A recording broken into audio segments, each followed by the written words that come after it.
কেউ হারিয়েছেন এক চোখ, কেউ বা আবার কখনোই দেখতে পারবেন না পৃথিবীর আলো। ছাত্র জনতার আন্দোলনে চোখে আঘাত পেয়ে কিংবা গুলিবিদ্ধ হয়ে এসব মানুষেরা চিকিৎসা নিচ্ছেন রাজধানীর জাতীয় চক্ষু বিজ্ঞান ইনস্টিটিউটে। বিশেষজ্ঞ চিকিৎসকরা বলছেন, ভুক্তভোগীদের মধ্যে কারো কারো প্রয়োজন দীর্ঘমেয়াদী চিকিৎসা।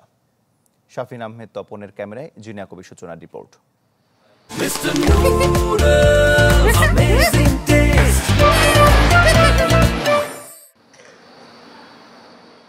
দেয়ালে দেশের পতাকা, হৃদয়ে দেশপ্রেম। যদিও নতুন এই বাংলাদেশ এখন পর্যন্ত দেখা হয়নি রহমতুল্লাহ সর্দার সাব্বিরের। কিভাবেই বা দেখবেন? কালো চশমার ভেতরে থাকা চোখ দুটি জুড়েও যে ভীষণ অন্ধকার।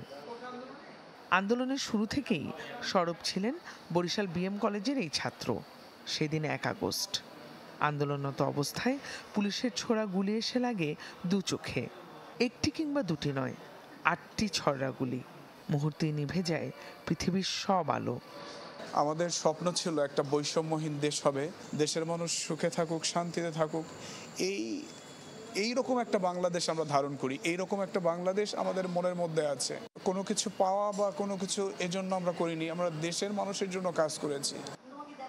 খুব একটা আলাদা নয় স্বপ্ন আর সংসার নিয়ে রাজধানীতে আসা নোয়াখালীর পারভিন বেগমের ঘটনা। আন্দোলনে যাত্রাবাড়িতে পুলিশের ছোড়া গুলি থেকে এক ছাত্রকে বাঁচাতে গিয়ে হারাতে বসেছেন নিজেরই চোখের আলো। যদিও 2 সন্তান নিয়ে ভবিষ্যৎটা অন্ধকারই দেখছেন এখন। সরকার তো আমার আর চোখ ফিরাই দিতে পারবে না। আমার সন্তানদের জন্য যদি কিছু একটা করে দিতে আমার অনেক উপকার হইতো।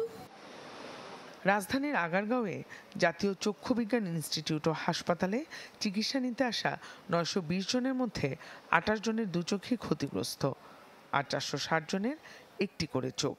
বিশেষজ্ঞদের অভিমত দীর্ঘমেয়াদী চিকিৎসার। আগেও যে সমস্ত পেশেন্টকে আমরা সার্ভিস দিয়েছি তাদেরকে পরবর্তীতে হয়তো 3য় বা 4র্থ দফায় অপারেশনের প্রয়োজন হবে।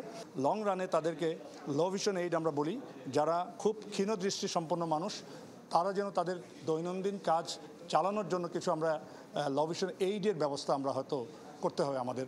এটা হয়তো আরও পরবর্তী ধাপে আমরা এই কাজগুলো করব। এদের সবারই প্রত্যাশা, হয়তো দেখতে পাচ্ছেন না, তবে যারা দেখছেন তারা যেন তাদের চোখে দেখা সুন্দর বাংলাদেশই গড়ে তোলেন। জিনিয়া কবির সূচনা, চ্যানেল 24, ঢাকা।